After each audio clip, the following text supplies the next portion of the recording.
Hassan district ಅರ್ಕಲ್ಗುಡ್ಡ ತಾವೆಲ್ಲ ಕೇಳಿರ್ಬೋದು, ನನ್ನ ತಾಯಿಗಳು ಅಲ್ಲಿ ಕರ್ಕೊಂಡು ಹೋಗ್ತೀನಿ ಬಾ ಅಂತ ಕರ್ಕೊಂಡು ಹೋಗಿ ಬಂದಿದ್ದ. ಅವತ್ತು ಹಿಂದಿನ ದಿವಸ ನನಗೆ ಈ ಪಿಕ್ಚರ್ನ ತೋರಿಸ್ದ. ಸೊ ಆ ಚಿತ್ರದ 2 ಹಾಡಿದೆ PBS ಅವ್ರದ್ದು. ಒಂದು ಹೊಡೆಯುವ ಕೈಯೊಂದು ಕಣ್ಣರಿಸುವ, ಮೈಸೂರು ದಸರಾ 3 ಕಂಡೆ ನಾ ಕಂಡೆ. ಈಗ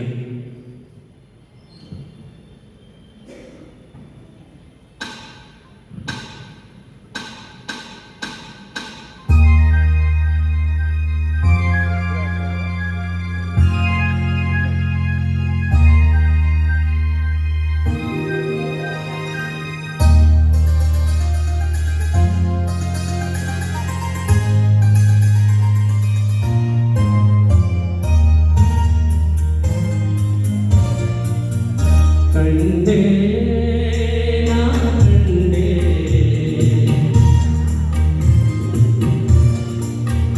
ಕಂಡೆ ನಾ ಕಂಡೆ, ಕಾಣದ ತಾಯಿಯ ನಾ ಕಂಡೆ, ತಾಯಿಯ ಪ್ರೀತಿಯ ಸವಿಯ ನಾ ಉಂಡೆ.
ಮೈ ಮರೆಸುವ ಮಮತೆಯ ಈ ಬಂಧ,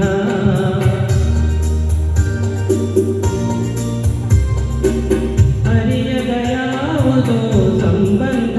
ಮೈ ಮರೆಸುವ ಮಮತೆಯ ಈ ಬಂಧ, ಇದಾವ ಜನ್ಮದ ಋಣಾನುಬಂಧ, ಇದಾವ ಜನ್ಮದ ಋಣಾನುಬಂಧ, ಒಲವಿನ ಈ ಅನುಬಂಧ. ಕಂಡೆ ನಾ ಕಂಡೆ, ಕಾಣದ ತಾಯಿಯ ನಾ ಕಂಡೆ, ತಾಯಿಯ ಪ್ರೀತಿಯ ಸವಿಯ ನಾ ಉಂಡೆ. ಆಹಾ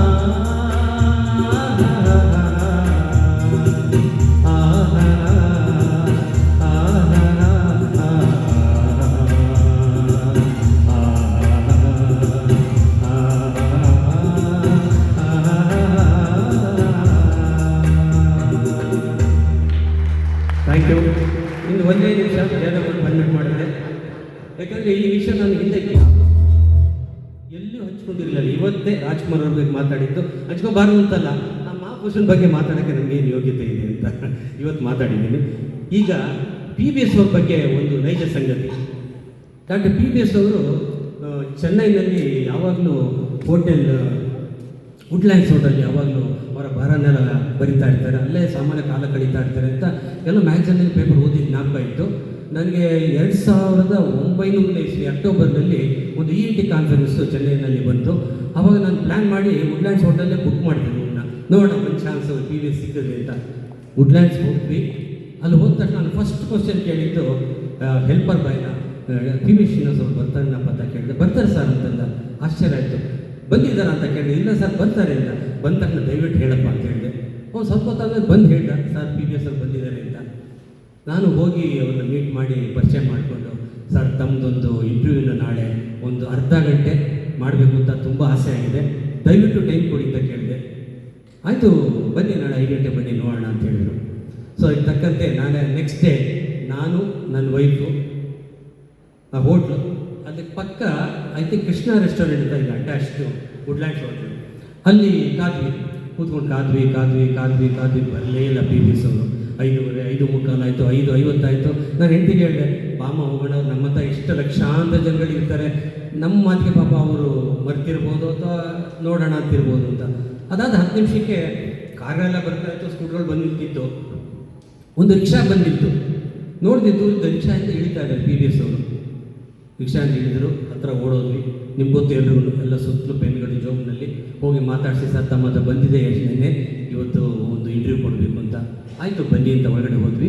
ಅದಕ್ಕೂ ಮೊದಲು ಒಂದು ವರ್ಕ್ ಮಾಡಿದ್ದೆ. ಏನು ಅಂದರೆ, ಆ ಹೋಟ್ಲು ಓನರ್ ಹತ್ರ ದಯವಿಟ್ಟು ನಮ್ಮ PBS ಒಂದು ಇಂಟರ್ವ್ಯೂ ತೊಗೋತಾ ಇದ್ದೀನಿ, ನೀವು ಇಲ್ಲಿ ಲೋಕಲ್ ವೀಡಿಯೋಗ್ರಾಫರ್ನ ಅರೇಂಜ್ ಮಾಡಿ ನಾನು ಪೇ ಮಾಡ್ತೀನಿ ಅಂತ ಹೇಳಿದ್ದೆ.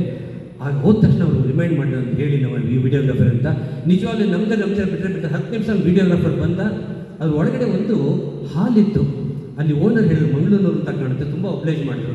ಡಾಕ್ಟ್ರೇ ಇದು 7 ಗಂಟೆ ಮೇಲೆ ಜನ ಬಂದ್ಬಿಡ್ತಾರೆ, ನೀವು ಅಲ್ಲಿ ಕೂತ್ಕೊಂಡು ನೀವು ಬೇಕಾದ್ರೆ 7 ಗಂಟೆ ಒಳಗಡೆ ಮುಗಿಸ್ಕೊಳ್ಳಿ, ಅದ್ರ ಮೇಲೆ ಬೇಡಿದ್ರು. ಅದಾದಮೇಲೆ ಶುರು ಮಾಡಿದ್ವಿ. ವೀಡಿಯೋಗ್ರಾಫರ್ ಬಂದ. ನಾನು ಸುಮಾರು ಕ್ವಶನ್ 14 ಕ್ವಶನ್ ಕೇಳಬೇಕು ಅಂತ ಅಂದ್ಕೊಂಡಿದ್ದು. ಅವ್ರು ಮೊದಲನೇ ಚಿತ್ರ ಯಾವುದು ಅಂತ ಕೊನೆಯವರೆಗೂ ಕೇಳ್ಕೊಂಡು ಇಂಟರ್ವ್ಯೂ ಮಾಡಿದೆ.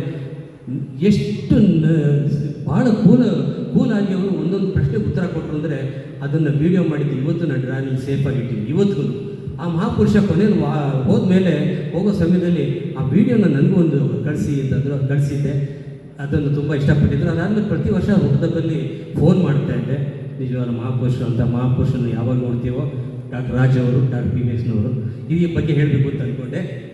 ಕೊನೆಯದಾಗಿ ತಾಯಿ ಮತ್ತು ಅಮ್ಮ ಇವೆರಡು ಶಬ್ದಗಳು, ಹಾಡುಗಳು ಯಾರೇ ಗಾಯಕರು ಹಾಡಲಿ, ಯಾವುದೇ ಚಿತ್ರದಾಗಲಿ, ಯಾರೇ ಆಗಲಿ, ಯಾವುದೇ ಭಾಷೆ ಆಗಲಿ, ಆ ಹಾಡು ಮಾತ್ರ ಫೇಲ್ ಆಗೋದಿಲ್ಲ. ಅದಕ್ಕೆ ಕಂಡೆ ಎಕ್ಸಾಂಪಲ್ PBS ಅವ್ರದ್ದು ಇನ್ನೂ ಇದೆ.